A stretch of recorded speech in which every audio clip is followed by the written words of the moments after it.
बक्का बक्के का गर्दनवा गार हरा। और ये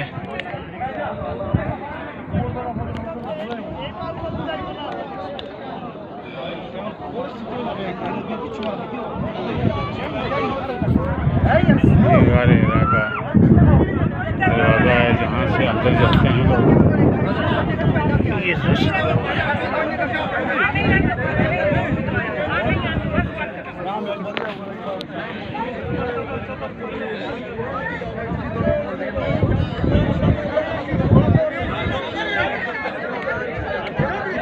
जहाँ अल्लाह ने मुझे सादत नसीब फरमाई दो रकात नफल पढ़ लिए, जहाँ नबी करीम सल्लल्लाहु अलैहि वसल्लम की पेशानी लगी, एक ही सजदे की जगह है बस।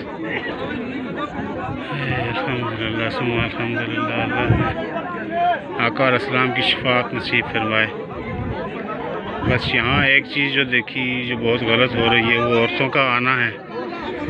औरतें जो अल्लाह का हुक्म है फ़र्ज़ पर्दा करना, उसको तोड़ के यहाँ पे मर्दों के बीच में और मर्दों के साथ जुड़ के बहुत बेइंतहा बेपर्दगी के साथ औरतें अंदर जाती हैं।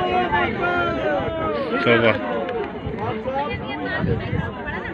हमने अपनी मस्तूरात को बाहर ही बिठा दिया था, उनको अंदर नहीं लेके आए।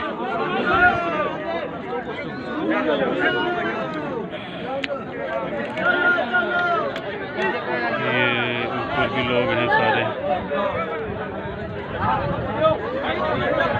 यहाँ तक चढ़ते हैं, यहाँ से फिर नीचे उतरते हैं ऐसे ऐसे, यहाँ से अंदर एंटर होते हैं। ये होता है यहाँ से फिर ये